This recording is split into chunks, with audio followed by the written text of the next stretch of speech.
Hello, everyone. A big Bonza welcome to everybody. This episode will focus on the Bonza. What is Bonza? The Bonza Community, its background, organization, and the Bonza Summit. With me, I'm joined by Justin and Leanna. How you going, guys? Hi. Hey guys. Hey, how are you? Howdy, folks. So let's start with let's talking about Bonza. What is Bonza? So I've actually did a bit of research, and the term Bonza, like it's a colloquial Australian word term slang that means excellent or first rate. It often being used as an adjective, noun, adverb, or interjection to express approval, enthusiasm, and or pleasure. So, for example, Bonza mate, she's a ripper. It usually means that it's everything's excellent, right? Yeah, Correct. But what does exactly. That's what Bonza actually mean? It's an acronym. it is, an acronym. And it was Phil Smart who came up with that acronym in March 2015. And for those of you listening who don't know Phil Smart is the current Brisbane regional contact, Burning Man regional contact. He's also was a director of the production entity that used to own and run Burning Seed. And we owe a lot to Phil Smart because he is the reason that Burning Seed started. So that's probably a 100%. podcast all on its His own. name is very familiar. I haven't met Yeah, Phil yet, but yeah, his name is very familiar. absolute champion of a man. And I'll jump in if you don't mind. And a little bit of history about the name is that few of us have been having conversations in 2014 around some kind of entity that could encourage and support the new events coming online and the wider communities. Not so much a summit, that was never part of the conversation. And Phil, I'll never forget, it was 2 days before I spent a weekend at the Blazing Swan Nest in Fremantle, helping them their trucks for Blazing Swan that year. And he said to me on the phone, "Oh, you could call this thing Bonza." I was like, "Huh?" And he said, "Burners of New Zealand, Australia." And I just had this light bulb moment. And so we can thank Phil for the name. However, that was a bit early. That idea of some kind of entity or association that supported everyone, that was probably a bit early. There weren't as many regional contacts or events happening at the time. So the idea for a summit, if I can jump to that second chapter, was in 2016. There used to be a thing between 2007 and 2017 called the GLC, the Global Leadership Conference. And that brought burners, regional contacts, community leaders from around the world to San Francisco. It was produced by Burning Man Project. 4 days of networking, listening to inspiring stories, workshops, and it was a smash hit. It started out with about, I think, 80 people, 2007. 2017, in its last year, there were 700 people there. However, what I know is that it became too expensive, quite an expensive thing to run. Tickets were quite expensive for the participants, but it was going to cost more to keep running it. So they put a hold on it. And this But is all in person. This is all in person in San Francisco. I think in 2017, Chip Conley, who is an ex-director of Burning Man Project, he opened up one of his hotels to let them use the conference area. So it was a bit cheaper for them, but quite inspiring. Anyone who went to it, whether you're an artist, a regional contact, or you're an event coordinator for a regional burn, came away with all of these contacts, great networking opportunity, and came away inspired. So after the 2016 conference, I was like, man, it'd be great for us to do something down here because it was rare for Australians to go there or Kiwis to go there. So I reached out to all the regional contacts in Australia and New Zealand and said, hey, do you want to do this?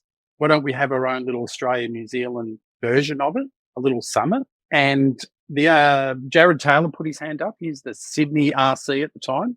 And so we started working the phones and the emails, and we got our New Zealand brothers and sisters on board, Blazing Swan, Modifier. And in 2017, we had our first summit. There was 28 people here in Melbourne, it was.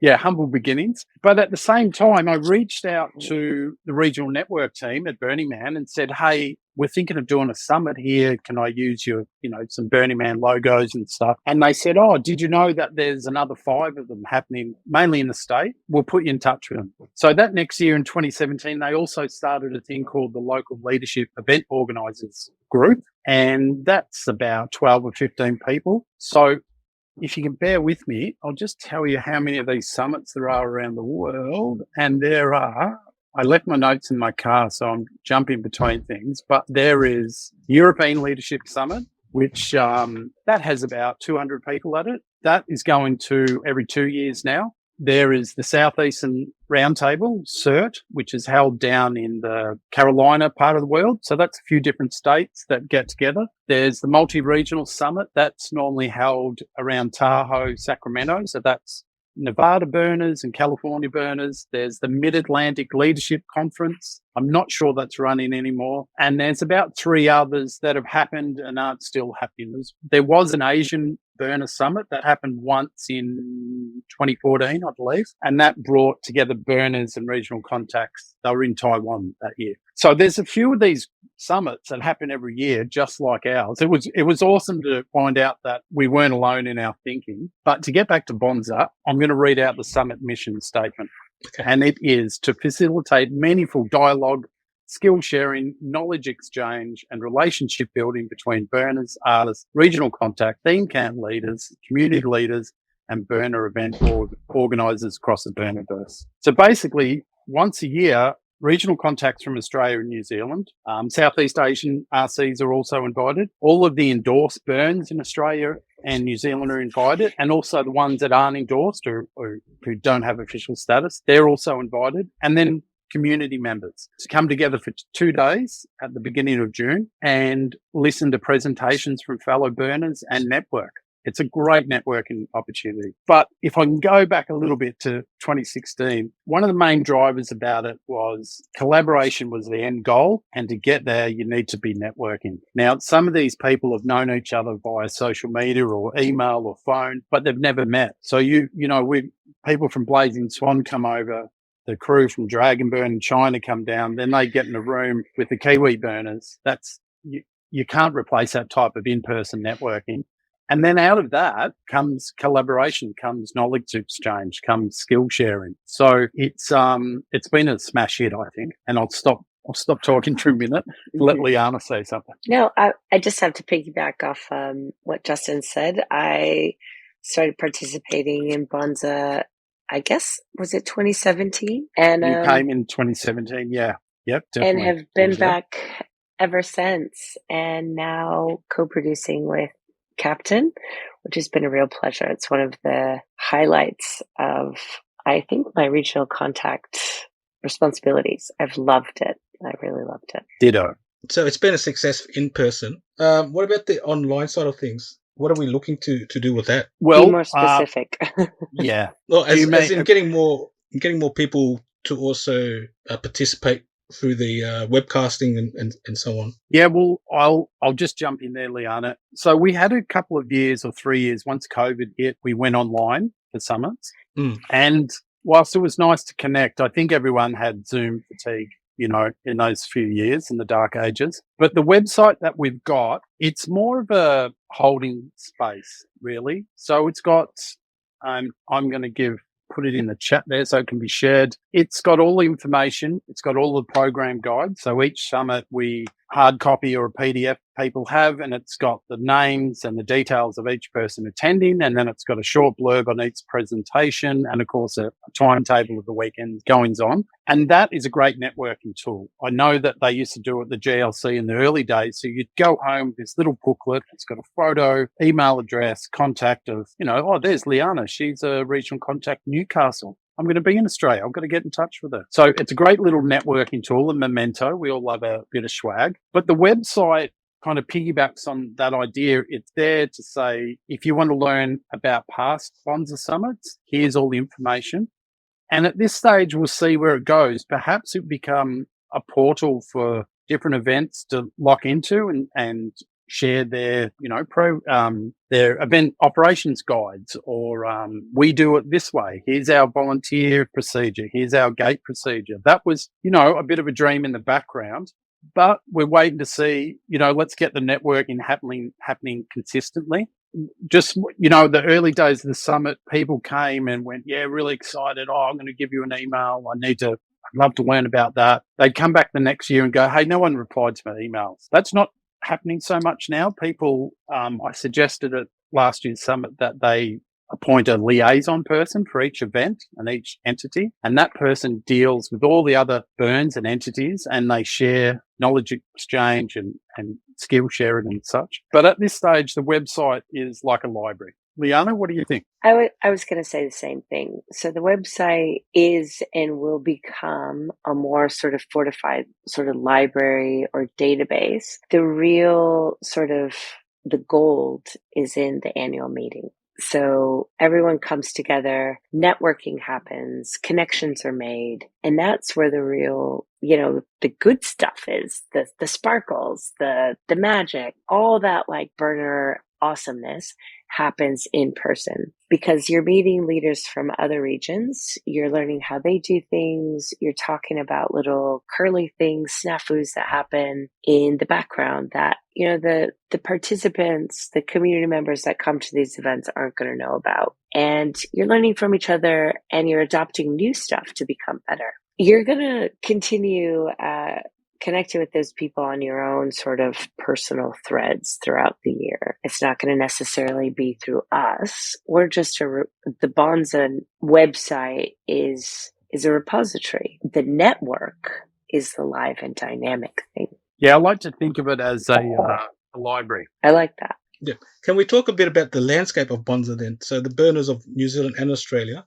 Looking into the regionals in Australia, we have Western Australia, we have Queensland, Melbourne, and Sydney, New South Wales and Victoria. We also have a new entity, PACT, the people of Tasmania. Yes. Yes. Amazing.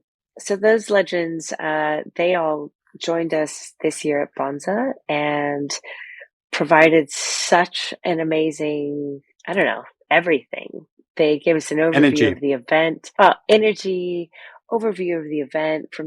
They also from the beginning of their org to the event, and it was super fresh and really, really inspiring. So we can't wait to see what happens next in Tasmania. We've got a lot of really amazing humans who are doing incredible things. And what were the other organizations that participated? I'm just trying to find in my notes the list. Not only do we have the regional events participating in the BoNZA event, we also invite all of the sort of regional or local entities. So the not-for-profit orgs who are helping to put on these events and also promote, awesome stuff throughout the year when the events aren't happening. So we had BOSS, we had the Melbourners, and then I guess PACT puts on the Tassie Burn. So there was a little bit of separation, but not separation there as well. Yeah.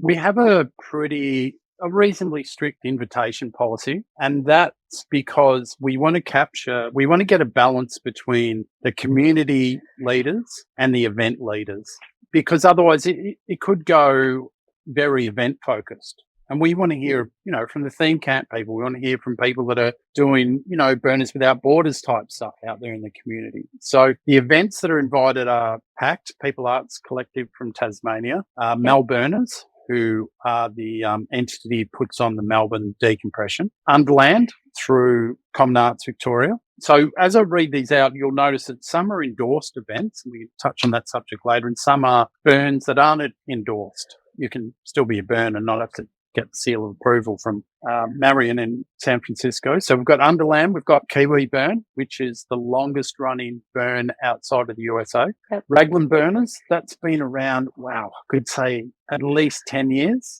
Very small, maybe 150 people in Raglan, New Zealand. Northern Burn, another burn that happens in New Zealand on the North Island. They're getting official status this year. Ignition, another burn in New Zealand. Canberra Incendiary Authority, which is the Canberra Burners. They have a little solstice burn every year. There's BOSS from Sydney, Burners of Sydney and Surrounds. Burning Seed.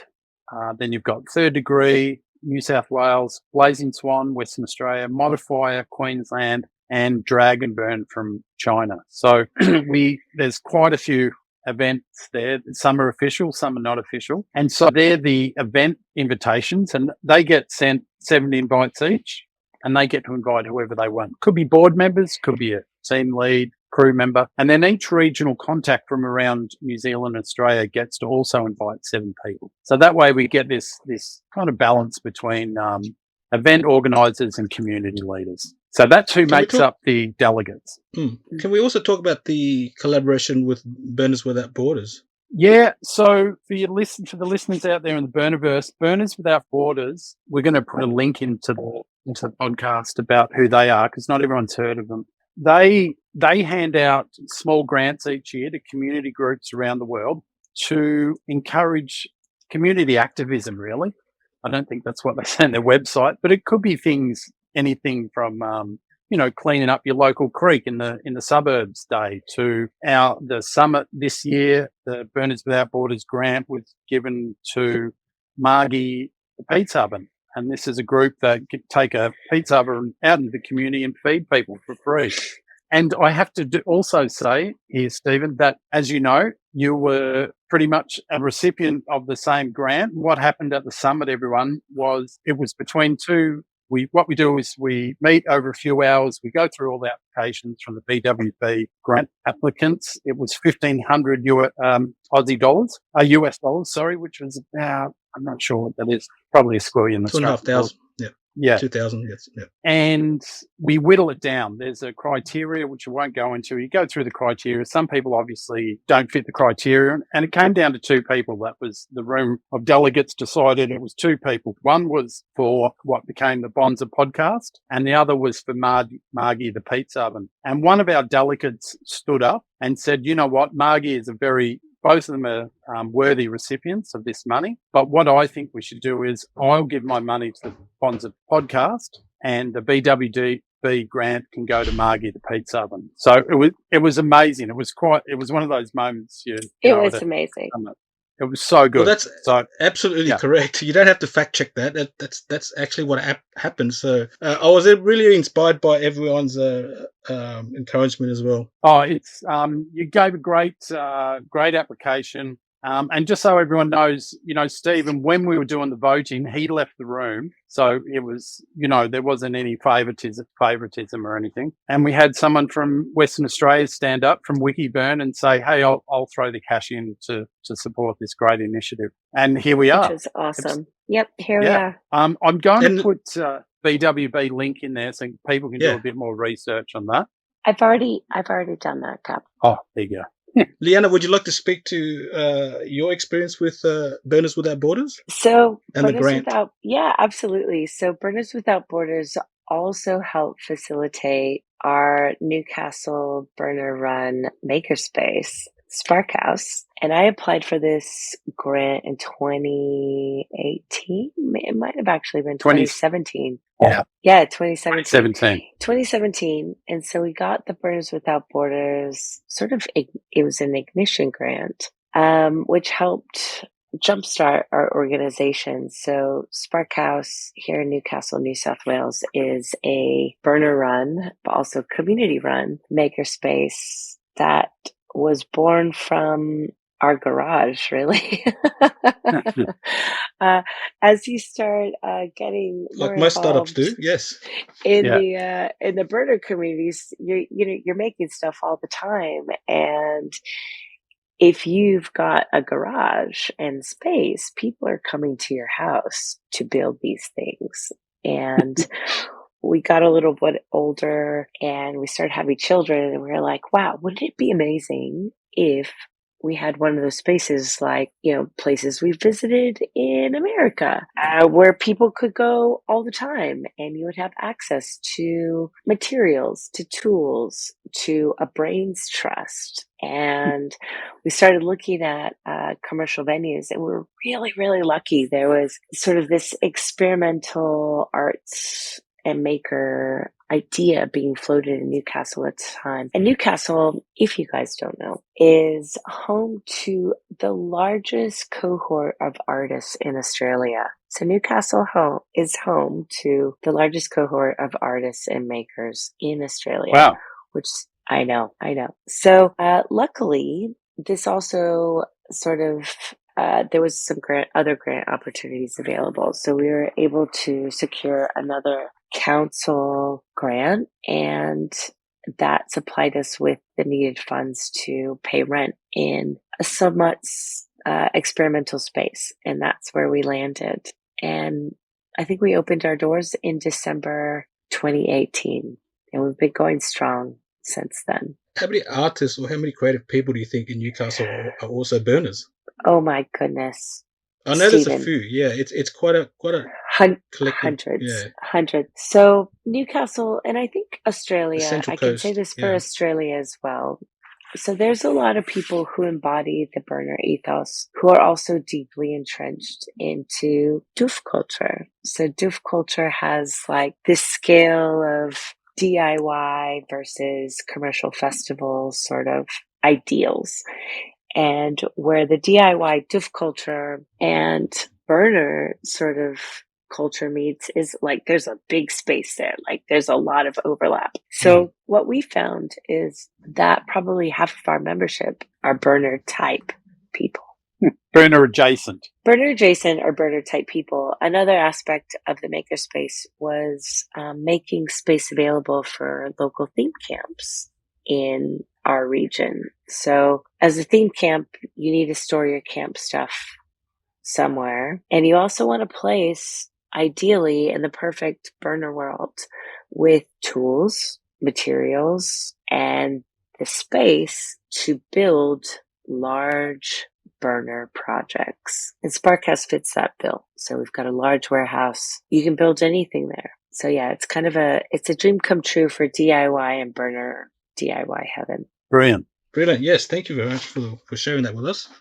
With the Central Coast Newcastle area, I've been there, and there's a lot of concentration with burners doing a lot of really spectacular things there, and your venture is great for the community. Can we talk also a little bit? You're also involved, Leanna, with the restructuring of Burning Seed. I have been, yes.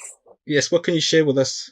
Well, after I guess 9 years now of what began as intimations, and then sort of gained a lot of traction into doings, we completed the restructure last year. So we completed the restructure from Red Earth City, which was a privately owned company, to a fully community owned or membership based organization this year. So the organization is now called Sunburn Arts, and it has there's another organization called Sunburn Events. And so these two organizations work in tandem with each other to Sunburn Arts owns the IP and all the things that we've collectively gained as a community, the assets, so to speak. And then Sunburn Events puts on what we know as Burning Seed. And we've got our first community-owned Burning Seed event happening in June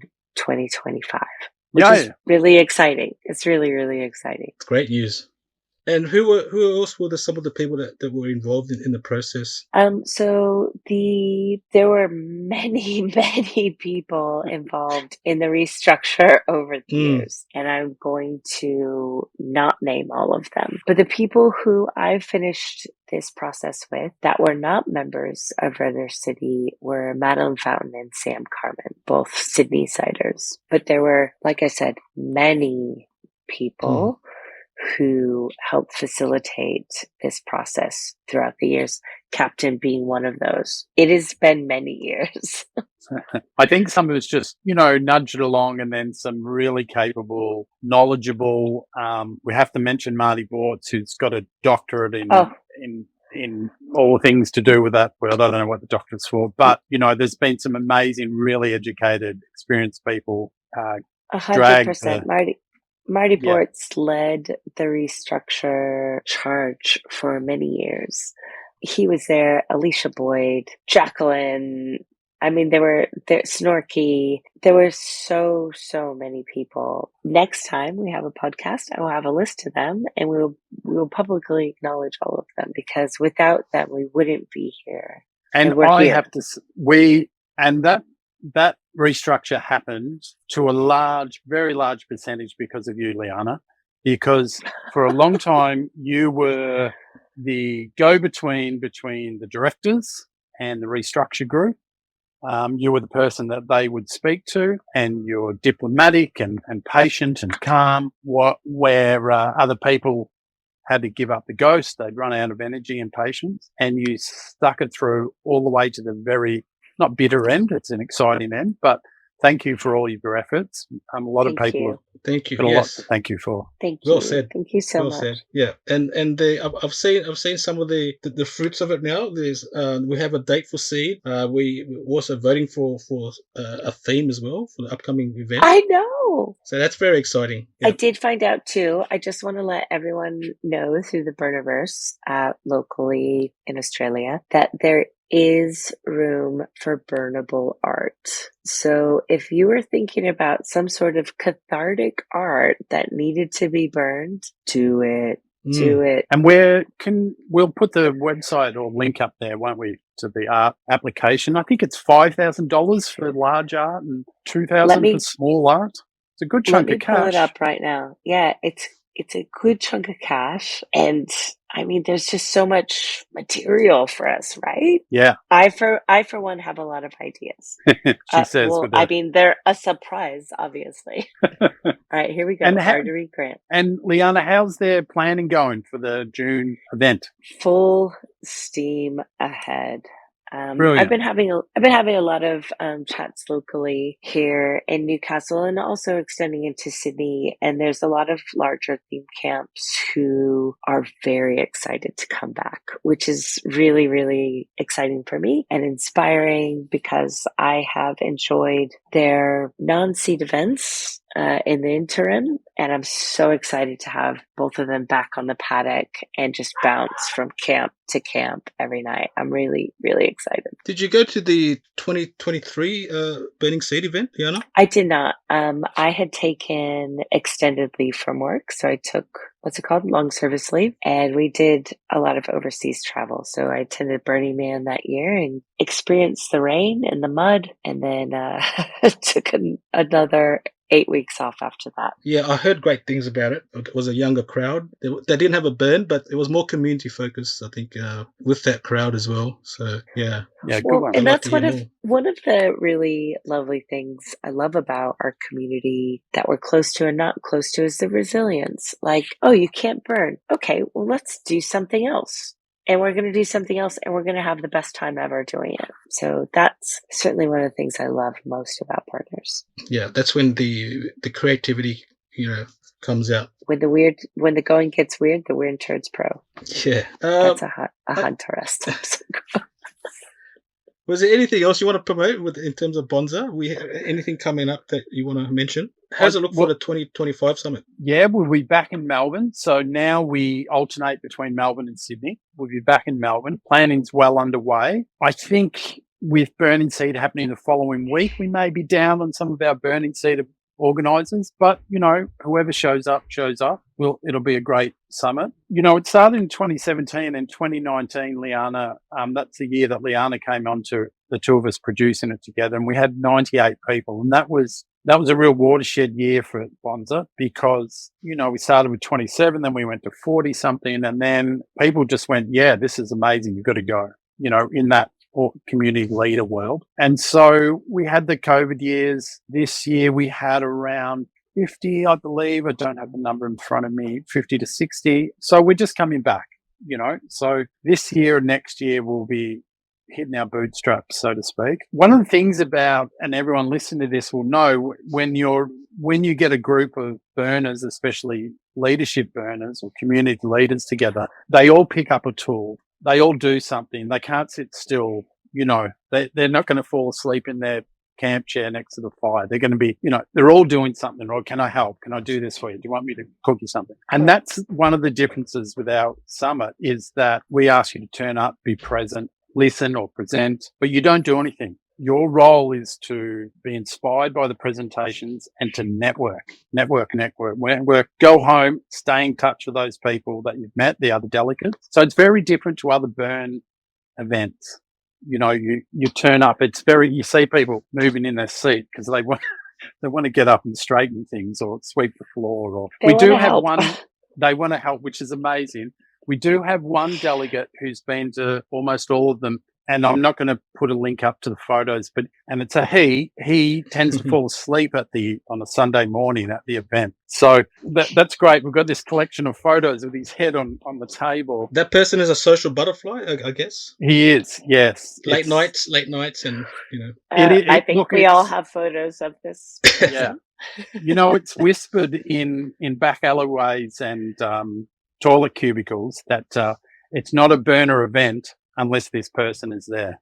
So there's many names for this person, not all flattering, but there's a lot of characters. You get any group of burners together, there's a lot of characters. But it has a different feel to it because they're not all doing something. They're not pulling a hammer out. They're not, carrying something. But they turn that energy into meeting new leaders they haven't met before, they may have heard of, and they network and they hopefully go on to collaborate together. Australia and New Zealand. Sorry. I was going to say, and also like sparking really intelligent dialogue. So the conversations that are had after presentations are awesome. They're really, really good and insightful. And there's such inspiring stories. I'm trying to think of the gentleman's name. He went to Burning Man. He went to the playa, then he went back, took some art, and he came along to the summit and gave this great presentation in 2019 about how it inspired him to go and study art in Paris.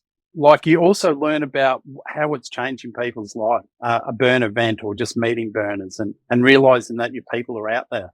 And like you said, it's intelligent conversation. There's a lot of thinking. And when you're on the paddock or on the playa, there's a lot of twinkling lights. There's a lot of distractions, a lot of late night partying. Whereas here, it's, we do enjoy ourselves after hours, but we sit down, have intelligent, sober conversations with fellow motivated burners. It's great. I also love hearing origin stories of how our journeys began and how we discovered the community. Do you guys have one to share with us? Captain, I'll let you go first. Yeah, I have a friend. We've all got that gateway friend, haven't we? And he's been telling me about this thing. Oh, you've got to go to Burning Man. It's amazing. Rah, rah, rah. And he's pretty loopy, my friend. I love him to bits. And so I thought, okay, I'll go with you. And a small group of us went, 12 of us. And that classic story. I got there and I was walking around mouth agape the whole time. I'm like, oh my God, this is. And what year was this? 2007. And so that's a different world back then. Yeah, this is without iPhones, and also not as many twinkly lights, which isn't a bad thing. But I just still think at the essence, it's still the same. It's just that we change. You go back 20 years later, you're like, it's all sold out. It's not. It's still the same thing. It's a community bringing the energy, but then nothing can. I've been to regional burns, but nothing is like being on that flat playa. You've got the black rock, black granite mountain range towering over the playa. There's no natural landscape like that for an event. It's amazing. But straight away, I got the community and the collaboration thing with our, camp next door goings on. And it's like, oh yeah, I get it. This is amazing. So what about you, Leanna? Yes, I also had that one friend that I met in the early 2000s. And after a lot of scheduling and life things, I found myself on the playa in 2010. And I also was intoxicated. It wasn't only the lights and all the activities and the things, but it was the people and the presence of the people. Nobody was wearing a mask anymore. They were real and interacting with me, with who they were. And that was so intoxicating. And I left feeling like, oh my God, this is how I want to be like the rest of my life. Like this, I want to show up for me and for, everyone I meet always like this. And of course, you just keep coming back. Yeah. And then I moved here because I met my now husband there at Burning Man as well. Aww. And that was also a big thing. But I mean, it's just, I've reaped so many amazing things by engaging with our community and helping to nurture our community. That's why I keep showing up. Yeah. Brilliant. And so you both had a gateway friend.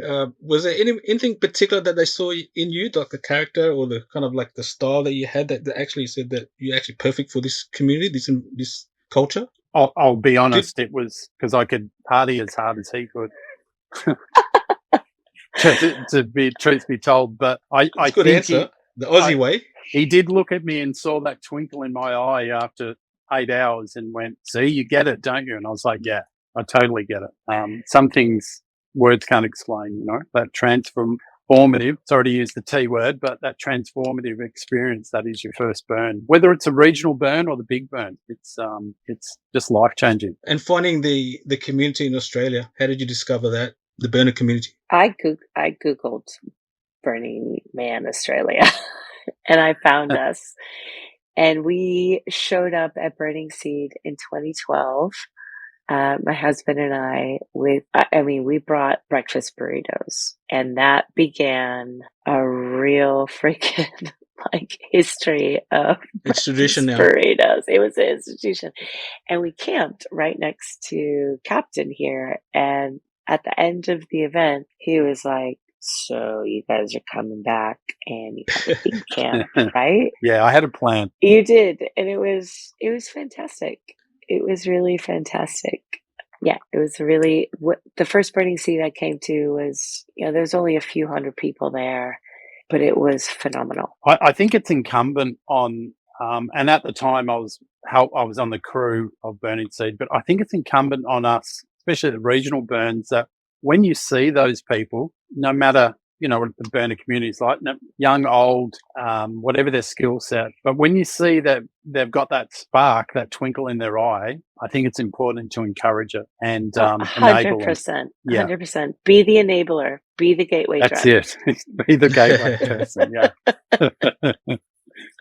Yeah. My connection was through another community. I'm pretty sure you're familiar with couch surfing. Yes. Yeah, that was my gateway. Well, it was more like a cross pollination. I think there was a lot of burners who are couch surfers, and a lot of couch surfers who are now burners. So my 100%. first introduction into the burner community was Blazing Swan back in 2014. Yeah. Amazing. So we were invited to set up a couch surfing theme camp. So that's how we got introduced to Blazing Swan. And the story goes with God Said No, with the site, with the Blazing Swan site, how it was. I'm probably butchering the story here, but they didn't get permission at the first site that they saw. So because I think the reason was it was a nun's covenant or something. It was like the property was owned by a group of kind of religious people, and they said that they talked to God, and God said, "No, you cannot have your event here." So that was the introduction to God Said No for me. Fair enough. The thing that I got out of it was, it wasn't known to me at that time, was collective effervescence, and that was such an overwhelming experience, because what happened at the first Blazing Swan was there was a biblical flood that tore the Coolum racecourse. So it was about 100 millimeters of rain with a couple of hours. Wow. But that was quite an intense kind of a camping experience for me, because I've never been to a burn. But I love the creativity of the whole community, and so through trauma, I guess, and through adversity, I've continuing going to these events. So I should have my head examined, but that's the love and the passion you have when you hopefully when they you all find haven't something been that's traumatic. tribal. Yeah. It's either adversity or something that sort of like challenge you in your life and in your perspective of things, and that makes you think. Well, I think that's kind of the cornerstone about burns, right? Like there's a challenge. Yeah, what do people get out of it? Yeah, that's right. Yeah. Correct. You don't just show up and things are given to you. There's no commerce there. You've got to rely on what you've brought to the table. And you certainly hear those like outlier stories of, I brought nothing to a burn and this was my story, but that's not normal.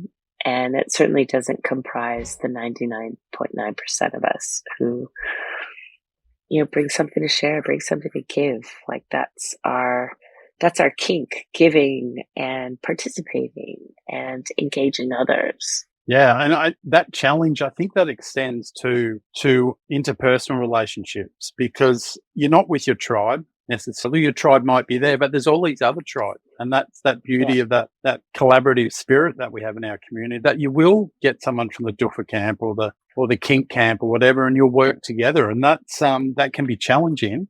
inclusion can be challenging, but it makes us all stronger people and a stronger community. 100%. My entry into our first burning seed. So Ham and I are notoriously late for everything. I have this really optimistic view on time, but it's based on some sort of like wormhole that doesn't exist. And we got there at night, and we ended up in the spot that we would forever call Dirty Birds. And who would be there but Dane Murray? And he was like, "Hey, do you want some help setting up your tent in the middle of the night?" And we were like, "Yeah, we do." And he just like gathered all these helpers who he also didn't know. And all of a sudden, we were set up in like 10 minutes. It was amazing. What a legend. And we're lifelong friends. Brilliant. Is that how you met, Dane? That's exactly how we met. Oh my gosh. Crazy. Crazy. I love that He story, just and I love these happened little to be there. connections. He just Yeah. happened to be there when we rocked up and started unloading. And then the next year, you did you We formed built a Dirty theme Birds. camp. Exactly Yeah, right. cool. And he's just Exactly what emailed happened to me me. in the last week, and he's like, "Hey, Dirty Birds of Paradise, what are your thoughts? Should we do this?" I was like, "Oh, responsibility. I'm going to ignore that for a couple days. Sorry, Dane. I'm getting back to you soon." Well, same, but different for me. I mean, the second year, I so inspired, and so had so many ideas of what I wanted to do, and so I came back the next year, the second year at Blazing Swan, running my own theme camp of silent disco. That was my whole idea was I love the interaction with music while you can't even hear it. It seems like a social experiment to me. So that was the whole theme of getting people together and seeing people's movements in terms of what music styles they love to listen to. So yeah, I ran that for about 2 years, and after 5 years of Blazing Swan, I thought there must be, it's like kind of graduating from primary school to high school. There must be, there must be more people out there. There must be What else something is else out bigger. there? So I ventured back to Sydney, back to the east coast, and experienced Burning Seed, experienced all these other small regionals such as Modifier, and recently Underland. So now I'm addicted. So that's my story in a nutshell. And Stephen, what do you tell us about your experiences of the nuance, the differences between Blazing Swan and an East Coast burn? What do you see that's different? There are nuances in terms of the music style and choices that people prefer. Yeah. There's also the landscape is probably one of the most obvious comparisons. But really, the community we're all burners. Yeah. Yeah. I think we're all burners inside, and it shows in terms of how we prepare and how we stage the event. Yeah. You guys been to Blazing Swan as well. From what I've heard, I've done a bit of survey around asking people what they think about Blazing Swan, and a lot of people say, well, most people say they love it, and I'm just because I'm quite biased, so I'm not sure whether people are genuine or being sarcastic. But, I love Blazing Swan. Yeah, people do actually love it. So I'd like to know what are your reasons? Like, it's got more of a Mad Max feel to me. But it's also on a salt flat, right? So Yeah. It's almost got that like playa feel that we're used to. There's not a lot of trees around. It's amazing. Captain? Oh, I was going to say, and then, you go to a paddock, and I just want to pick up on what you said. It doesn't matter if it's a dusty playa or a salt lake in the wheat belt of WA or a green paddock in Paradise, Victoria, which is a town in Victoria, listeners. It's not, Victoria is Paradise, but there is a town in Victoria called Paradise where Underland is held. It's when you get that group of people together and some art and some fire and a little bit of music, not too much for me, but yeah, that's when the magic happens. We can do it anywhere.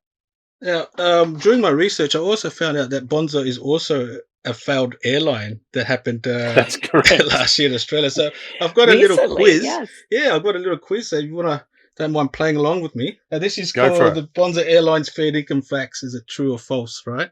Fair income. I like it about fact checking. Yeah, this is kind of topical.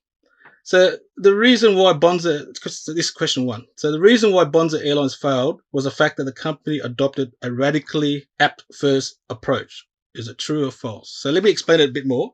So what they did was for bookings, they only used mobile devices or apps. So you couldn't really go to the website, Bonza Airlines, and book it through there. Is that true or false? What do you think? No, you could schedule through their website. So Bonza had a Bonza website. They only went to a few select destinations, but That's right. they had a website. They had a website, but you couldn't book there. Was it true or false? Is that why they failed? You could book there. Because I tried booking through there. Bonza flew from Newcastle. So north. Bonza flew Bonza. Bonza flew Bonza. So Bonza, as far as I knew, I thought they only had like a very small fleet of like 747s, and their competition, well, they couldn't really compete with everyone else. Yeah, I think they like did have a small Cessnas or fleet. something. Yeah, they They did. were what? Cessna planes, or the rubber band ones that you lined up. Yeah. Dual Sorry, props. back to the quiz. Yeah. Yeah. So the actual fact was that their strategy was you can only book through the app, but they did have a website, and the website would show you like the itineraries and scheduling, but you couldn't really book through the website. I think that's where it failed. So yeah, it was true. Maybe I yeah. only used my phone for said Bonza activities, and that was probably because I was at work listening to people who were like, "Oh my God, fly Bonza!" Yeah, so that approach didn't work. Don't tell my work people. I don't know. I hope they're not listening. Don't tell those people. Well, I doubt they're listening. I thought that did have a good business model, and they were servicing the right the right people in terms of the regional communities. But yeah, you're right, it didn't work. They did have a small fleet as well. Question 2: the Bonza Airlines quickly became known as the Bogan Air, and they played up the image with planes bearing monikers like Bazza and Shazza and Sheila and Bruce. Is that true or false? False. I don't know, false. But I'm going to say true. It's actually true. They did have the fleets, but I think it's false. They had their small little, I think 4 fleets or something, 5 fleets only, and Bazza the Shazza and Sheila and Bruce as well. Wearing thongs. So you could be flying with Bruce or Shazza. Yeah. Bruce the shark. Bruce. Brucey. That's one of my most favorite Australian male names is Bruce. Maybe because it's so easy to like have an Australian accent where you say Bruce. Yeah, well, everything gets shortened, right? Yeah. Everything gets sort of like truncated. So it's Bazza. Well, I think I was first introduced to Bruce off Finding Nemo because there was Bruce the shark. Bruce the shark. Yeah, a big deep voice. G'day. G'day. So slightly Bonza and gravelly Bogan. too. Bogan Air. Bruce. Bogan Air. I like it. Okay, question 3. Bonza Airlines commenced operations on January 31st, 2023, and entered voluntary administration on 30th of April, 2024. Is that true or false? Wow. I feel like that might be true. I want to say the ending was definitely last year, but I felt like Bonza was more a part of our life during the COVID exit years. from COVID. Yeah, exactly. Yeah. Like they offered us hope. This was the Bogan Airlines, so to speak. Bazza and Shaz. Bazza and Shazza. They were offering sparkles at the end of our sort of COVID isolation. It became cultural at a point, so they did have a good marketing strategy. But it didn't. Yeah, it is true. they only lasted 15 months. A year. Yeah, 15 months. Wow. Yeah. Wow. Yeah. Bogans shouldn't fly planes. A short but impactful stint, I think. Yeah. What should they do? Sorry. What should drive they old do? Commodores. I was going to say drive old Commodores. Hire camels. Do burnout.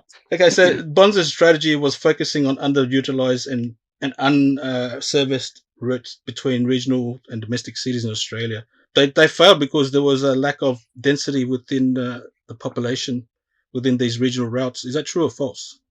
True. I think it might be false. Like I thought the reason they failed was because they couldn't scale to the same extent as the other airlines. Yeah.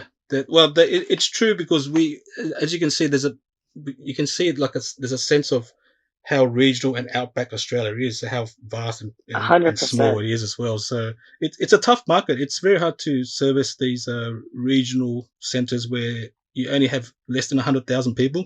Yeah, and most cities in the US or Europe or Asia countries, they can sort of like sustain that. So yeah, it was Well, they're unfortunate. also closer together, right? Like cities in Australia, unless you're on the coast, east or west, you're going to be very far from each other. Yeah. And usually, have you guys done any surveys in terms of how far us burners in Australia have to travel to go to these events? What's the average, do you think? That's a great No question. I idea. don't know. Burning Seed used to run a survey, and they had some good figures on We had census data. Yeah. kilometers driven, which also helps with mapping out a carbon footprint, but I couldn't tell 100%. you. No. Yeah, the We're just closest mere burn. mortals. Yeah. The closest burn for us, Leanna, would be third degree, which is an hour Our or so. closest burn would be third degree, 100%. And that's pretty luxury, I think. But for most of the people, How many Bougie. hours from Sydney is that? Driving? Less than an hour. to Central brilliant. Coast, yeah, Or an hour. Yeah. If you're coming from the CBD, it'd be an hour. What about if you're on Bruce's Bonza plane? Oof.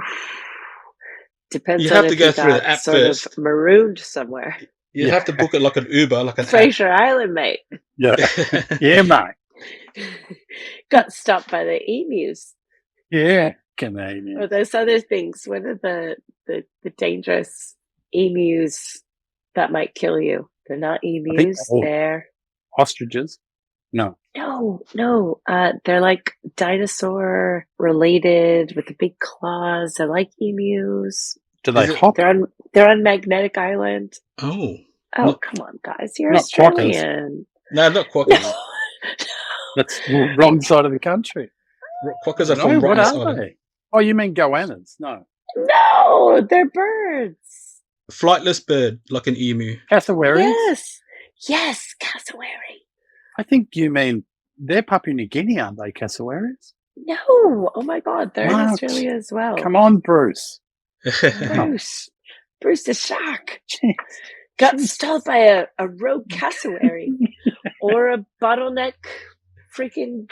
They've got those jellyfish. massive kind of claws that could dinosaur. They're actually related to dinosaurs. They are, and they got that mostly harmless. Thingy. Exactly, until they're hungry and chasing you around for your Pluto. Yeah, right. This has happened. Not in my life, but I've heard stories. Right. And where can you find them? I'm not going to Magnetic Island, right? Magnetic Island, really? I'm going to Google that. Well, they're also in a lot of the Aussie sort of bush zoos and habitats. We've got a fair few in Newcastle. Yeah, we have them here. Not but in the wild. Yeah. Are you guys infested with the bin chickens we only have as well? snakes and funnel webs here. Oh, yes. We love a bin chicken. Love it. Love. You got the bling. Leanna is showing her earrings. Did you guys know that there are red ibis? What, flamingos? Red ibis. No, not flamingos, which I love. Obviously, I have real fondness for flamingos. But there are red ibis. They're red ibis Where here do in they Australia. live? Magnetic Island again? In Australia. So we don't get rare ibis birds down here, south of the border. We don't have that kind of problem with bin chickens. What kind of, well, I don't even want to know what kind of weird things you have in No, Melbourne. we've got humans go. Yeah, humans going into them. Yeah. Okay. Is there any more survey? There must be. No, that was kind of like that was it, because as you can see, the trend is they're all true. How it happened. How Bonza happened. Should have followed. That was a good. That was a good trend. I should have picked up on that. True, and true. I had this hope for Bonza that these bad facts were not in fact facts. Well, who knows? With it all changing with Meta and facts, you can put whatever you want, can't you? Out there on social media. I have it is a concern. Really interesting things on social media lately, mostly having to do with the creator of Facebook and Meta and the things that have been happening to him. Oh my God. Yeah, I had no idea. Lots of kinks. Yeah, that fact checking changed overnight, didn't it? It was just like, no, we're not doing, don't worry about it. Write whatever you want, including pictures of me with other oligarchs. It's disconcerting, especially as the oligarchy seems to start forming in this country that we know of. Anyway. Yeah. We won't weigh ourselves down with politics this podcast. Let's take a little break. We'll be right back after these messages. Hi, my name is David J. Cryer, also known as DJC. I've been part of the Blaze community for 10 years. First Blaze was in 2015. I was part of the Papa Sounds crew. I did my own sort of personal arts, bought a colony table and made a game called the Blazing Swan game. The next year I made 2 mechanical horses and I called it the Horsome Chariot. They were full-size mechanical horses that shat Mars bars and did many other things, and it was designed to pull a DJ around. The next year I was part of Alliance, where I actually made an electric shoe bike, 28 shoes, rocket launching frame, many extras. Then I ran my own camp in 2019 called Frequency, where I basically showcased all the art that I've created over the years. Last year, I joined up with the HEP crew, Human Excellence Project, and we did a major installation, the hearts, leading up to Temple Burn, 14 hearts, all LED controlled. And we also did another one called the HEP Taurus, which is basically sevens in a large torus shape. And we also did the festoon lighting. So that was all controlled from a central room, 50,000 pixels, all synchronized. So anyone that attended last year would have known what we're talking about. Also did their 2 Sphinx and God Said No and the center art piece. So art's been my major part of Blazing Swan. So I can't speak highly enough about this Burn Principles. It's not just another festival. It's got 10 principles. People leave no trace. They leave it cleaner than they started there. So if you can never make it to a Blazing Swan, everyone I've just known that's been there says it's life-changing. It definitely changed my life. G'day everyone, Marty Bortz here. Been burning since 2014. Big shout out to all the crew, volunteers, artists, theme camps involved with Underland and Common Arts Victoria. Can't wait to see you on the paddock this year, next year, or wherever else. Lots of love. Till next time. Let's talk about more. Let's talk about the regional contacts. What is it, and like how do you become one, and who are they, and how do we? What's the service for the community? Do you want to answer this, Leanna? Well, you become one by having a need and a desire in your area. So if you are in the midst of a bunch of dynamic and excited burners, you should probably find someone who has the bandwidth and the energy to lead the call, right?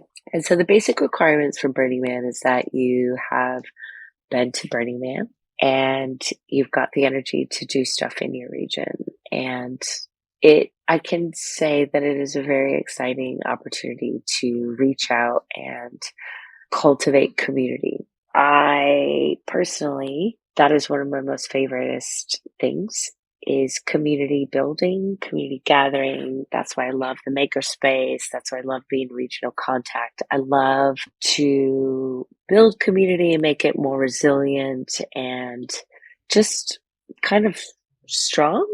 I think that it's needed just for each other. Like I always dreamt you read of these like village sort of scenarios, but they don't exist unless you build them. And so I'm really passionate about building those things insofar as getting a regional contact. So you apply to Burning Man and you need to be nominated by your peers in order to become a regional contact. And then once that has happened, then you have interviews, and Burning Man sits in on those interviews. And if you have regional contacts sort of outside your region, they'll also sit in on those interviews. And it's a democratic process. It's not oh, you're cool, you're the regional contact.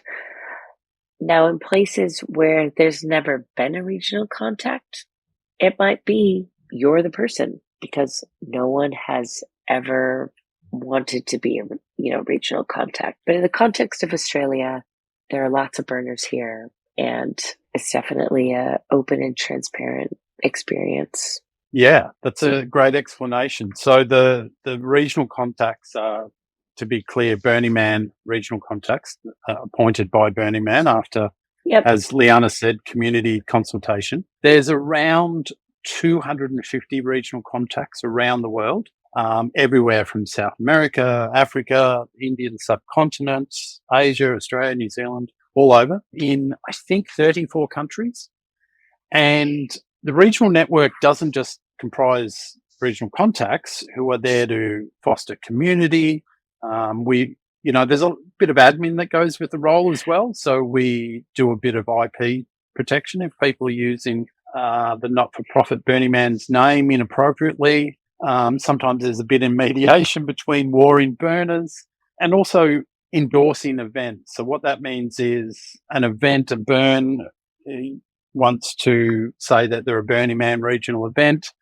There's some very low hurdles to jump, and the local regional contact is kind of Burning Man's eyes and ears on the ground. And they go, yeah, these guys are doing all the right things. They've got all the right paperwork. You introduce them to Burning Man, and then they sign an agreement, an MOU between each other.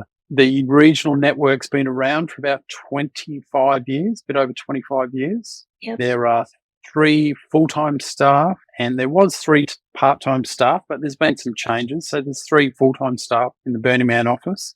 And the idea is to spread the gospel, if that's appropriate to say, spread the good word about what Burning. Yeah, no, that wasn't Leanna speaking then. So it's about networking. It's about connecting. It's about spreading our community values and ideals. And, some regional contacts here in Melbourne, there's 2 of us, myself and Jodie Rivet, and it's the most active, it's a very energetic burner community. But some regional contacts, there's Neil Padja, who's in Singapore, and that's a very small burner community. So they kind of adapt to their community. Some areas, there's not much action, but when they can, they try to encourage and enable people. In other areas, there's lots going on. So they just have to adapt a little bit. But they're doing the basic things like doing the IP protection, endorsing event, just spreading the good word. I think the average is about 2 hours a week work across the board. Some do a lot of hours, some do 5 minutes work a week. Liana? I think on top of that, you're also you're sort of showing people, if you can, where to go insofar as events that share the same burner ethos. You're also holding meetups to, educate people how to get to their local burn or to another burn. You're not necessarily saying this is the burn that you need to go to, but you're enabling them to go to Blazing Swan or to Modifier or to Burning Seed or to Common Arts. And you're just that conduit of, information flow that allows them to do the thing, because we have all the information. Yeah. And it's kind of our responsibility as the regional contact to disseminate that, or at least be a point of contact to allow people to get themselves to these awesome events. So that's how I take it. So in Newcastle, we've got an event, whether it's a fun event or just a burning pub every month. So last month we had the Burner Beach Ball, which was a fun, frivolous event where burners came together and dressed in ball gowns and jumped into the ocean. This month we took the month off because that event was the 30th of December. And then we've got a burner meetup on the 2nd or 3rd of February as an info sesh. Then we'll have the Brides of March, which is another frivolous event. And then we'll have another info sesh. So it's just being that weirdo holding the flag, really. Yeah, it's a good way. It's like a conduit of information, 2-way conduit between the org community and community Correct. Back to the org. And, some of these people, I'd be correct in saying the same for your region, Liana, is that some people just want to know where to buy a tent in Reno for going to Burning Man. 100%. 100%. How do I get a ticket, And then other people are like, oh, are there any burners, local burners? How do I hook in with them, So 100%. there's 100%. Yeah. Definitely, there's so many more people needing information as Burning Man looms large. But then there's a massive amount of community who are drawn to the smaller events locally, especially in the wake of, how climate change is hitting us. People are like, I don't want to travel across the world to meet like-minded people. Let me find them here. And we're those people that introduce them to all the awesome that we have. Yeah.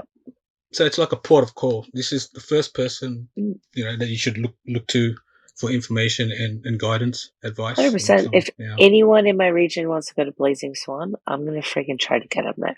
And it's also Yeah. letting people, any other bird.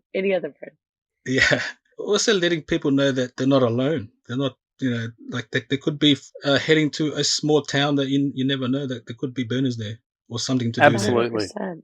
Yeah, we are everywhere, the saying goes. Yeah. We are, like the sticker says. Yeah. And Captain, would you like to illustrate a bit about the Asia Pacific region? Who are the contacts there and where they're representing? A couple of them, if you go on the website, I think we're going to put a link in with this cast. There is a map of the world of where regional contacts are. It's not always up to date.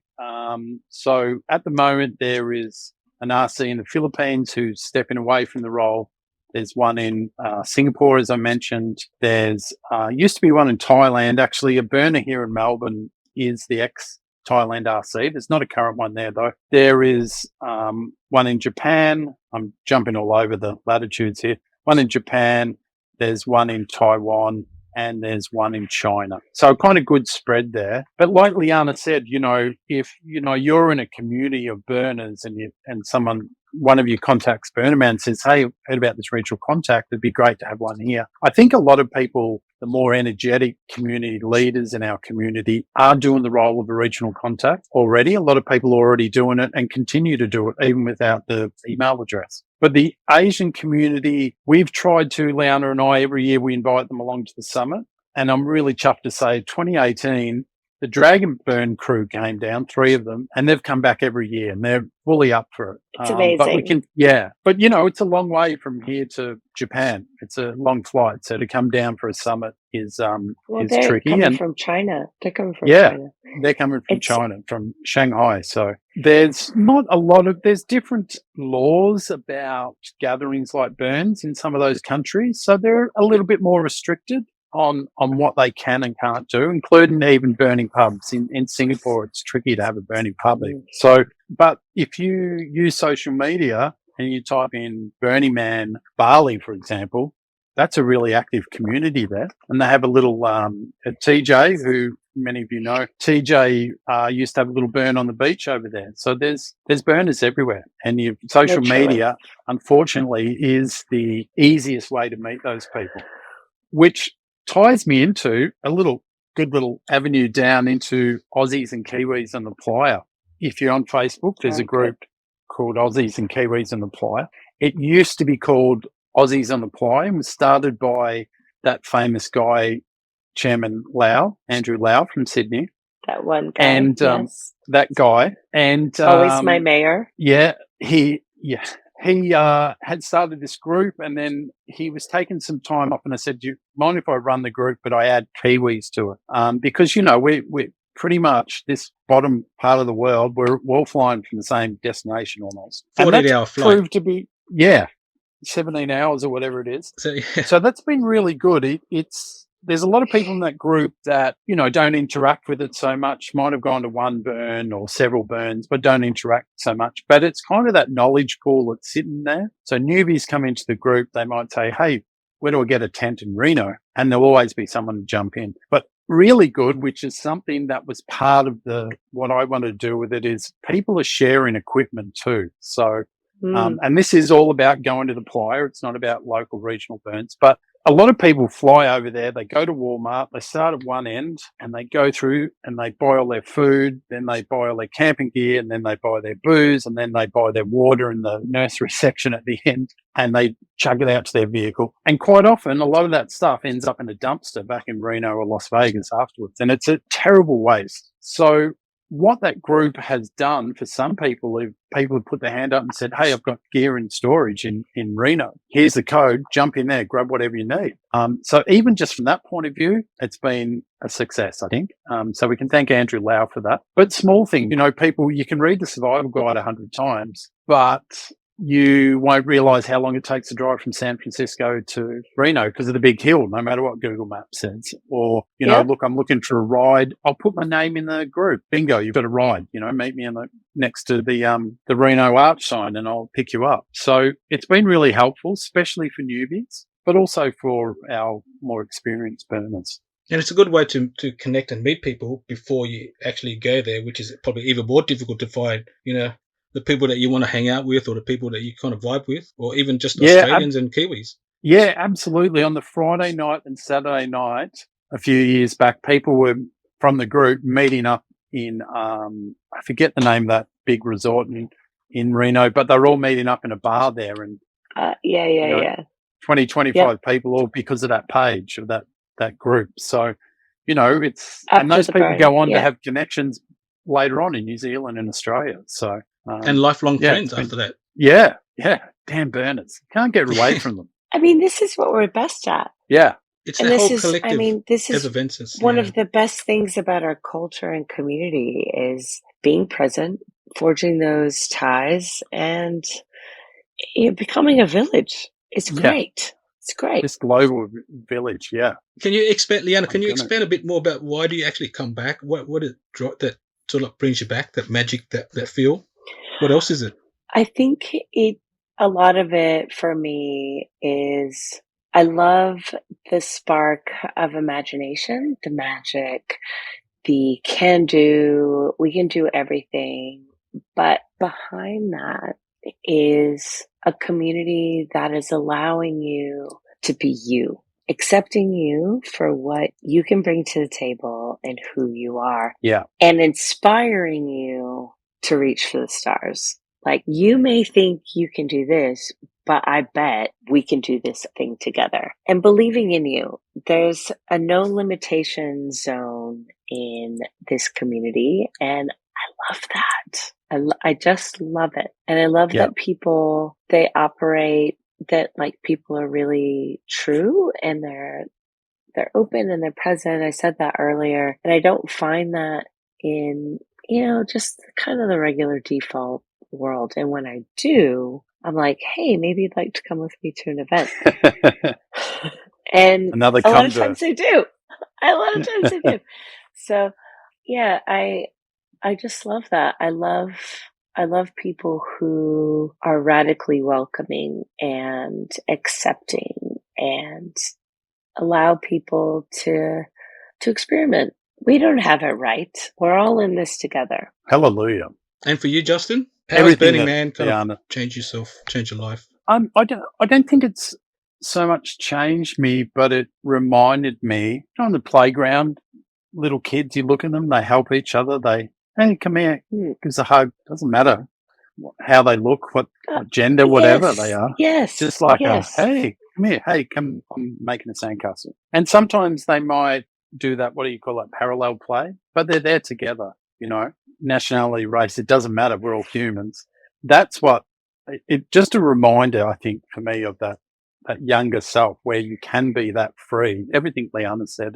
And also the encouragement, like you were saying, Leanna, like, hey, don't just reach that star. You've got to get further out there. You can do it. We've got this. We can do it together. We've got this. And also, talking about collaborative, but there's not many events you can go to, whether it's a burn in Carver or a burn, where, your friend Brucey, who's a mechanic, who's rocked up in his Commodore, is going to be having a conversation with a doofer about a light project that the local scientist has turned up, who may be a bit geeky, and they're working on this thing together, but go back home and their paths would never cross, 100, 1,000,000%. Yes. I love that. Yes. I try not to use the word default, but I love when, people bring some of that world that we all love and know and spread it in, the local sporting club or school or their workplace.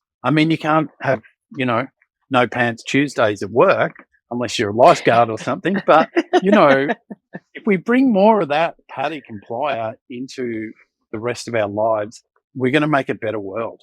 I know that's a big call, but the world can be a scary place. But it doesn't have to be if we all pull together and recognize and appreciate each other's differences. Yep. I think it's more colourful and more vibrant, with this inner burner world, more inspiring, more innovation.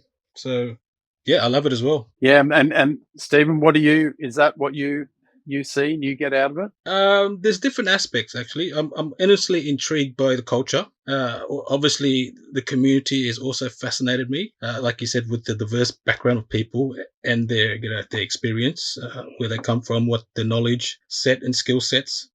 There's also that tribal aspect that it's been with us humans. So it is a human experience. You have to actually go out there and sort of like take part of it. Take You have to participate. participate. Yeah. Yeah. Yeah. Yeah, and we And- all tend to, especially in our teenage years, you might get a certain haircut or wear your clothes a certain way, and you tend to try to find a tribe, don't you? And to fit in. You feel like you have to fit in, and then as you get older, some of us at an age where we don't mind if we don't fit in. But when you go into a burner room or a space with burners, you fit in no matter what you hat look you're wearing. like.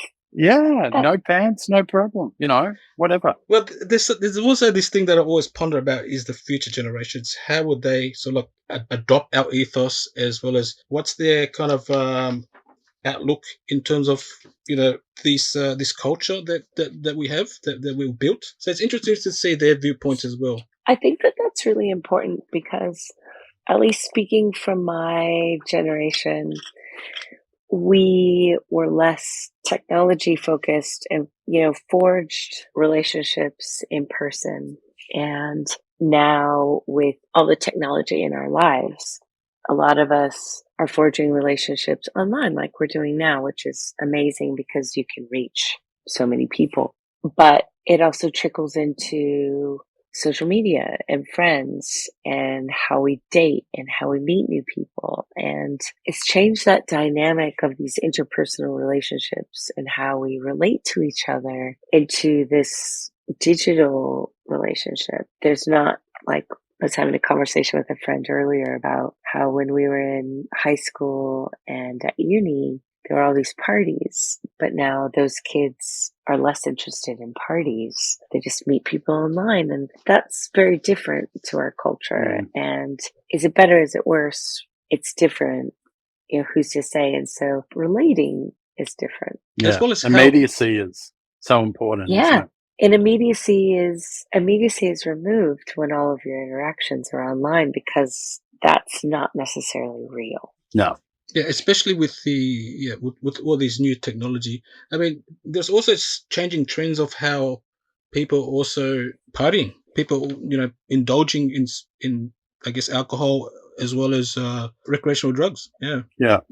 100%. I mean, I don't know the incidence, like if it's higher or lower than it was a decade ago, but it's still I think there's been prevalent. a shift away from alcohol and more the mindfulness of having a good time. Oh, I agree. Yeah, I agree. Presence. Yeah. And to go back to your question, Stephen, about, introducing the younger generation, I've got a 21-year-old son and a 16-year-old son, and my 21-year-old went to his first burn when he was 8.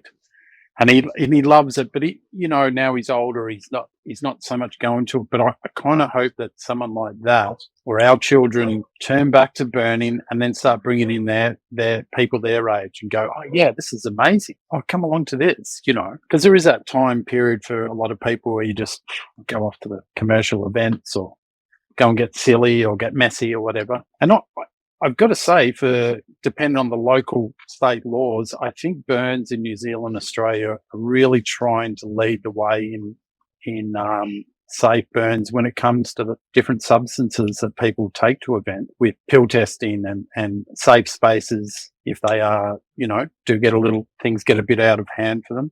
100%. 10, 12 years ago, I went to a couple of commercial events, and it was kind of shocking to me. I saw people that had obviously taken too much, whether it was alcohol or some kind of substance, but their friends weren't really there for them. They were pointing and laughing, that kind of attitude. Whereas I've never seen that at a burn. I've seen nothing but care or compassion for someone's got messy. Okay, they've done whatever. But even the stranger will say, "Hey, you okay? Should I get a medic? Should I get a ranger?" So there's that compassion you get at burns, which hopefully spreads out to other events as well. Yeah, I think that's important. If you have a community and a support group within like that culture, it actually, it's a positive thing for for the punters. Yeah. But it can also send a wrong message. I can see how it can also send a wrong message with the politicians and the governing bodies. But it's all about education and providing that safe space, the support. Yeah. Look, I think if I could if we're talking about substances, 2017 for Burning Seed was the first year that was a heavy police presence. And I won't go into why. It wasn't anything they'd done wrong, but gone from the local policeman turning up once a day, doing a drive around, bring his family along to burn nights and have a blast. True. To a van full of policemen driving around. And they only came along to, I think, 2 or 3 events and said, hey, we're not coming back next year because there's never trouble here. You guys are really boring. Yeah, it's so boring. Yeah, it's actually a cult. Yeah, exactly. We're scared they join. So yeah, not a bad thing. But I do like your outfit though. Yeah, exactly. Can I borrow that? Yeah, is that a submarine that just drove past me? Yeah. Well, the thing is, I mean, these law enforcement, they're human as well, and they also have friends or family that actually probably go to these events, and there is probably some compassion there and understanding. Yeah, that we're not a destructive kind of group. Yeah, I know on Playa, whenever I saw someone or see a law enforcement person, and there's so many different groups there. You've got the BLM, you've got the sheriff, you've got the state police, the local police, but always would write up and go, hey, thanks for doing what you're doing. And there was never a snarl or anything. There was just a smile and wave back. And I think it's important that that's not, that's real. That's just like they're doing a job, I've had the same experience, and acknowledging it and saying the same thing back to them, like, hey guys, thank you. I think the people that come to these events are have different intentions 95% of the time, if not more, than people that go to other events. It has been, I don't think I've actually ever experienced a fight, like a dude bro fight at a burn. I've seen some shit, but I've not seen a violent altercation happen, that you might see at a bar or, what have you. Yeah. And it's because people's intentions are different. Yeah. They're there for different reasons. Well, back in the day, there are people there that are inebriated or under the influence of things, 100%. like they are at a bar. But like 100%. you said, their intention is different than it would be if they're at a noisy pub somewhere. Yes. Yeah, well, back in the early days of Burning Man, it was known for gun enthusiasts, and was also known for Santa cons and pranksters and stuff. So all sorts of people. Well, we still do Santa cons. Yeah. Well, there's a little bit of history about Burn. I think it was 1997, and I'm sure some burner nerd is going to write in say I was wrong, but that was the year of the first theme camp, and it was a Santa camp, and that was a gentleman, his name escapes me, from the Cacophony Society. He played Christmas jingles and Christmas music 24 hours a day and dressed as Santa Claus. And that was the first kind of theme camp.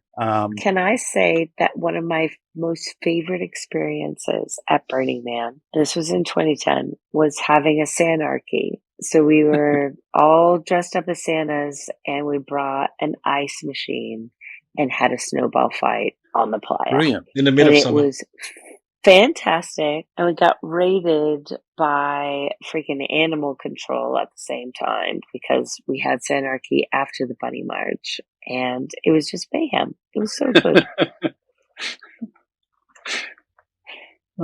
Locked up bananas. Can we explain to the listeners what the Cacophony Society was or is? Ooh. Yes. Go for it, Leanna. Captain will give us a historical synopsis of the Cacophony Society. I will fill in the blanks. Oh, my someone else stop. The speaker's just gone. Sorry. All right. So the Cacophony Society started mostly, so it was a group of humans in California, I think specifically in San Francisco, and they wanted to be I think their phrase was united in the pursuit of experiences beyond the pale of mainstream society, which I think we can agree is what Burning Man is, right? So they formed it sometime in the late 80s, early 90s. And I think that's where Burning Man began. So they had their first event or beach party on Baker Beach in the late 80s. And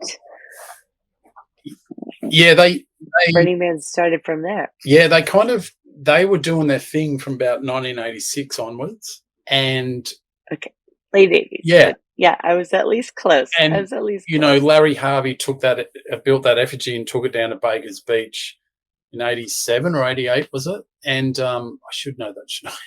And then they said to him a couple of years, 3 years later, when the police said, "Hey, you can't burn this thing here. It's too big. There's too many people." So a couple of the members, including who is now known as Danger Ranger, who are from the Cacophony Society, said, "Hey, we do this thing on Labor Day weekend out at Black Rock Desert. Do you want to bring that thing out there and burn it?" And so there's a lot of, Burning Man in the early days. There was a lot of members of Cacophony Society, and those, you mentioned before, Stephen, the drive-by shooting gallery and all the other kind of that was intense. antics that were going on out there in the desert. So some of those people were also members of, I think it's called the Suicide Club of San Francisco, and Billboard. A lot of those early burners. Yeah. Yes, but they also had ties in London, UK, all over the world. So we've been really lucky to camp with some of those early burners who were there during that stage, who tell stories of absolute mayhem and wonder. Yeah. Unregulated, just shit going down. Yeah, mayhem. And John Law was a big name. But not a lot of people getting hurt either. So yeah, that's a whole podcast. I think I've got the right person. I think it is. Yeah, that's a great summary. Yeah, yeah. But I've got a really good person for it as well. Yeah, cool. She doesn't live. She lives in the UK though, but she's been there, done that. Yeah, so it's just a bunch of misfits and oddballs and pranksters getting together, merry people, just getting together, and happy, fun-loving, adventurous people getting together. Yeah, that Billboard Liberation Front. That's that ties in with one of the things that I love about going to a burn is that you're not being sold anything. When you drive down your street in a country town or in the big city, and there's billboards everywhere, and someone's trying to sell you an overpriced hamburger, and that's another thing I love about a burn. And that kind of the thing about the Cacophony Society, that absurdity, I love that that's a part of the burner culture. There should be more absurdity at burns, I think. More I do too. More scavenger hunts. Yeah. And more weirdness, more randomness. Stuff. Yeah, just more randomness. Yes. More humour. I mean, silly. Our Kiwi cousins, built that giant traffic cone over on the playa last year and burned an enormous traffic cone. That kind of absurdity. Well, I have to say, one of the things I really liked about Blazing Swan, so we went to Blazing Swan, maybe it was like 2015, and we rocked up, and it was, who's the ranger there? The really infamous ranger. Anyway, we got a playa mission, and our mission was to change Camp Unicorn to Camp Uniporn without them knowing. And they had these big LED letters, and that was, I think, I've got a sticker somewhere. I should have pulled it out. It was like Intelligent Deviant. That was right. Yes, the name. Of the mission. Like, you were an intelligent deviant if you completed the mission. So we did, under the cloak of darkness, but we needed drills and tools because everything is situated for a burn. Like, they've installed their piece and we need to uninstall their piece. It's not a matter of changing a freaking cardboard sign. It was, we're going to unbuild what you've built and we're going to arrange it into a porn word. And boy, were they pissed. But boy, was it funny. And like, I loved that. I loved having a mission. I loved being on the hunt to do the thing. And they were reporting back like, yeah, we did it. And here's the photo to prove it. We need more of that frivolity.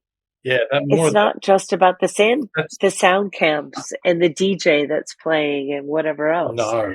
Like, it is the cacophony that brought us here. More silliness. Yeah, more silliness, I say. More silliness, more randomness. Yeah, I love all the weirdness that goes around as well. It's unpredictable and unexpected. 100%. I love that. Okay, so should we end this by talking about 2025? What are we looking forward to, and what are the plans that you guys have? Yeah, let's do it. Yeah. So for Bonza, what are some of the things that we can look forward to? So we're back in Melbourne this year. Networking. Back in Melbourne, and hopefully we're going to have a couple of our friends one friend from the regional network come over, one of the Burning Man staff members, and also a friend of ours, Tyre or Kathleen, who Leanna knows. They're one's an RC in Las Vegas and one is an RC in Sacramento. And they work on a couple of committees for Burning Man, so they've indicated they'd come across. And trying to get... Well... Sorry? Captain, we've got some pie in the sky, sort of. Captain and I have been talking about having some special speakers come out or, be involved, whether they are in person or not. And so those are more cultural anthropologists like Graham St. John or Francois Gauthier. I was told Sandra Pike might be someone else that we might hit up. If you're listening out there, yes, we want you. Well, Graham St. John is checking his diary and will get back to us. He's definitely someone who can talk at length about the Cacophony Society.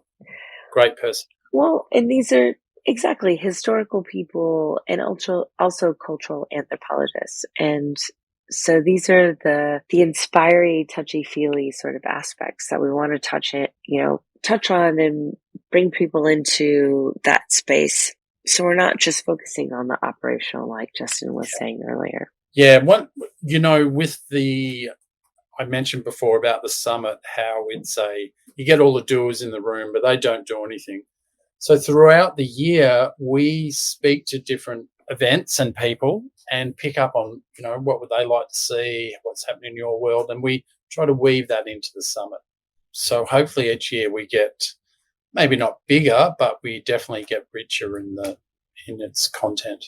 Well, and we also try to activate speakers who are going to inspire. Yeah. This next sort of cohort of people who come through, whether they're new or they've come before. We want to get all the angles. We don't want to be sort of blind to one or the other side. We want to explore everything. So, and one thing we are looking forward to, Leanna and I are going to give a presentation on anyone is a leader. So the BoNZA Summit is called a community leadership summit, but that doesn't mean you're the leader at the event or you're the leader of your theme camp, because every burner can be a leader. So we're going to give a little workshop on that. We are. Yeah. I forgot about that. So thanks for reminding me. We both believe, as we all know, people say, anyone can be an artist. Well, we believe, and I'm sure a lot of burners do, that anyone can be a leader. So anyone can be a leader. We're going to have a PowerPoint. Yeah, we all have those qualities. Yeah. We all have those leadership qualities. So yeah, it's good to 100%. Yeah. Well, thanks very much for coming together and talking about BoNZA, and I appreciate and respect and love everything you guys do for the community. Leanna with Burning Seed and with BoNZA, and you too, Justin, with building this community also with Underland and other stuff that you've done as well, and being ambassadors and being just good humans. Thanks very much for coming on the show. Thank you for having me. Thank you both.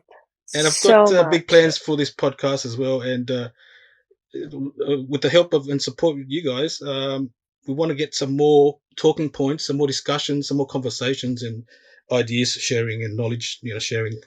I think this is very important for our community as well. Stephen, we are so appreciative that you had us on, obviously, but also that you're embarking on this project. It's got a lot of legs, so to speak, and especially with the Asia part of it. It's there's so many stories out there from all the burners. So looking forward to many years of tuning in.